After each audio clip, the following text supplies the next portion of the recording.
If your Lenovo IdeaCentre 3 desktop turns on without displaying anything, we will guide you through the repair process step by step.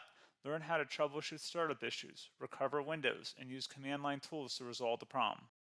A lot of errors pertain to this problem, and we're going to go ahead and jump into what should hopefully be a pretty straightforward process, guys. And we're going to go ahead and jump right into it. First thing I'd recommend doing would be to actually go ahead and boot to the troubleshooting utility on Windows 11. So if you do a hard power off 3 times in a row, Windows should automatically attempt to launch the startup repair utility. And if it doesn't find anything, it will give you the option to select advanced settings, in which case it will take you to a screen that looks like this. Now, if it does not take you to a screen that looks like this, or you're unable to get to that, you can also download the Windows 10 Media Creation Utility, or Windows 11. They probably will make a creation utility for Windows 11 at some point.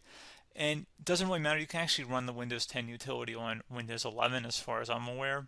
And you should be able to run the troubleshooting utilities built in within it. So you just would go ahead and download it to an ISO file and then burn it to a DVD or USB. It'd have to be about 4 gigabytes or more. It couldn't be a small USB flash drive, and it couldn't be a CD. It'd have to be a DVD. And then you'd boot your computer from it. So depending on the computer manufacturer, you'd have to tap a different key on your keyboard in order to launch that menu, in order to select what boot drive you want to go off of. So it could be anything between the escape key, F2, F8, F12, for example. And those are the function keys on the top of your keyboard. So you may have to just do a little bit of trial and error. Shouldn't take you more than a couple minutes. Googling it would probably be best before you even begin. But anyway, we're ready to go ahead and jump right into it. So we're on the choose an option page. So these will look very similar whether you're booting from it directly within Windows itself, or if you're plugged in a USB flash drive with the media creation utility installed and you selected the recovery option. So when you are setting up your Windows 11 installation or Windows 10, depending on the drive you're using, there should be an option to repair your computer in the bottom left corner of the dialog window, one of the first screens that comes up. You go ahead and select that, and then it would take you to a troubleshooting screen like you see here. And you want to go ahead and select troubleshoot, reset your PC, or see advanced options. And then there are going to be a whole bunch of options in here that we're going to explore in today's video. The first one, we're going to actually go underneath advanced options and then select startup repair, fix problems that keep Windows from loading. So go ahead and select that first.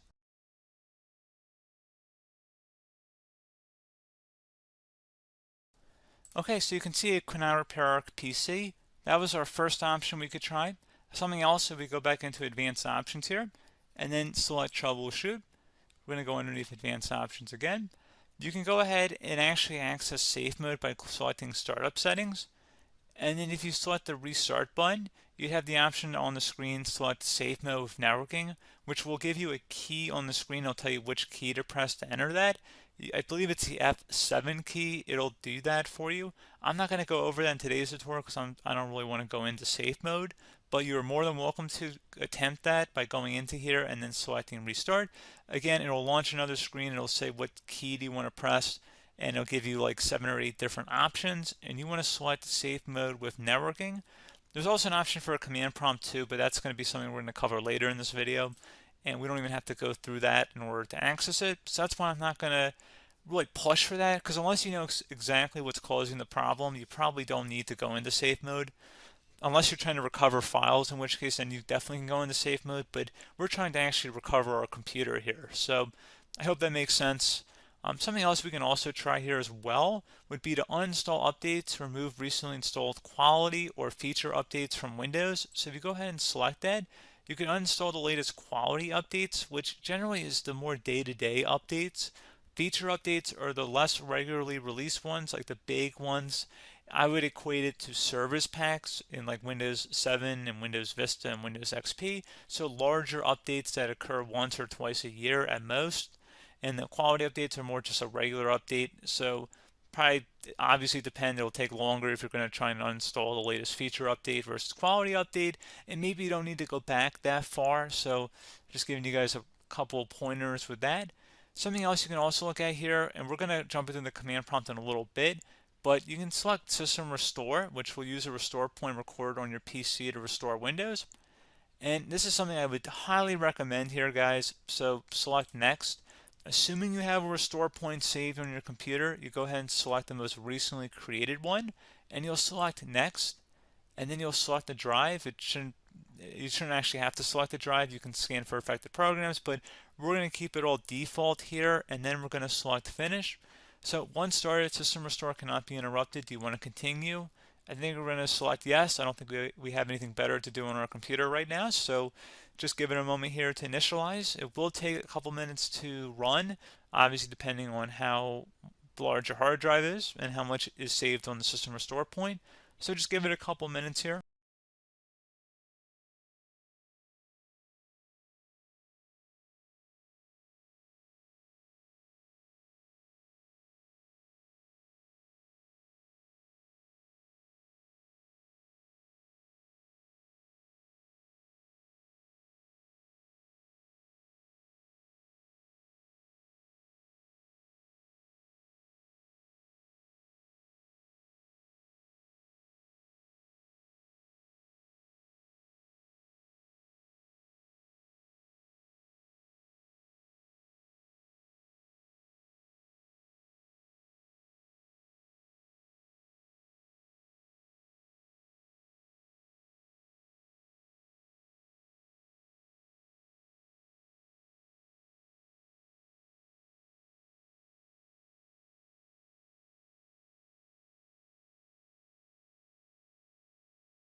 Okay, so you can see the system has been restored successfully. We're going to go over a couple different methods in addition to that if that did not work. So I'm just going to pause the video and we're going to start back on the recovery screen that we started with. Okay, so a couple other things we can try here too. If you go back into troubleshoot, you can select reset your PC, let you choose to keep or remove your personal files, and then reinstalls Windows. You can select to keep my files, which will remove apps and settings but keeps your personal files. You can also select remove everything, which will remove all of your personal files, apps, and settings. So this is more of a factory reset, the second option here. First option, it should not delete all of your personal files. However, it will pretty much clear most of your programs, and keep in mind, there's no guarantee that your information, number one, is even still available and easily recoverable on your computer to the point that you actually would be able to recover anything. And the second point is that there's always a chance that it won't actually recover and it will just do a factory reset anyway. So there's no guarantee that actually would keep your files anyway. So I would recommend trying to get a recovery tool and backing that up first before selecting it anyway. But again, those are a couple of different options. And then something else you can try here if you go back to the choose an option. Another option, if you go underneath choose an option and select troubleshoot, advanced options, and now select where it says command prompt. Okay, so the first thing we should do is type our main hard drive here. In most cases, it should be the C drive. So you just do a C colon and then hit enter on your keyboard. So once you're underneath the C drive, we're going to type in dir and then hit enter on your keyboard. It should have program files, users, and Windows all in there. That's how you know you're in the right directory.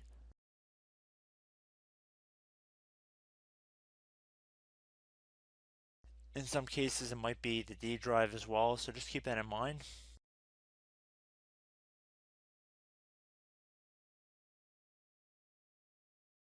Next thing we're going to do is type in cd space / Windows / system 32 / config, and then you're going to hit enter on your keyboard.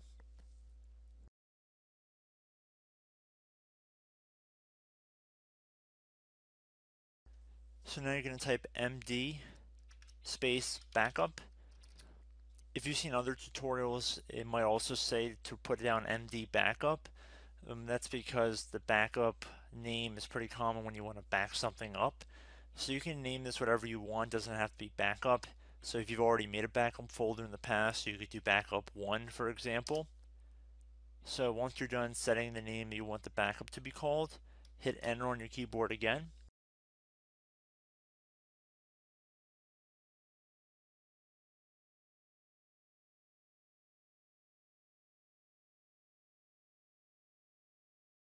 At this point you want to type copy, C-O-P-Y, space, then you want to do the star symbol above the 8 key, then do a period or a dot, whatever you want to call it, then another star sign, and then another space, and then type backup, and then hit enter on your keyboard.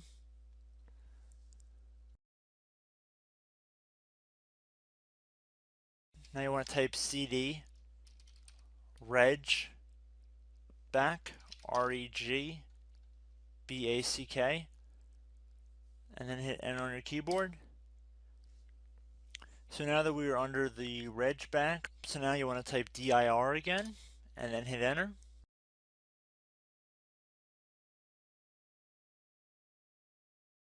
So now at this point we're going to type copy again. So copy, space, star sign, dot, another star sign, space, and then 2 dots.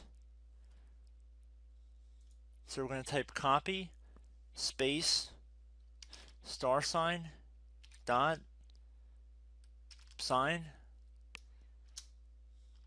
star sign, dot, dot, and then hit enter on your keyboard again. So for overwrite, you want to overwrite all. So type A on your keyboard, so capital A, and then hit enter on your keyboard.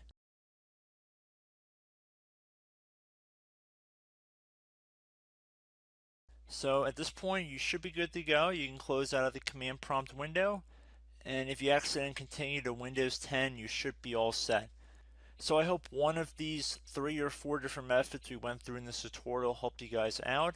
Again, I'm not sure if you guys heard me earlier, but try to go back into your safe mode if possible and uninstall any programs you know might be conflicting with the Windows startup if you can get into safe mode.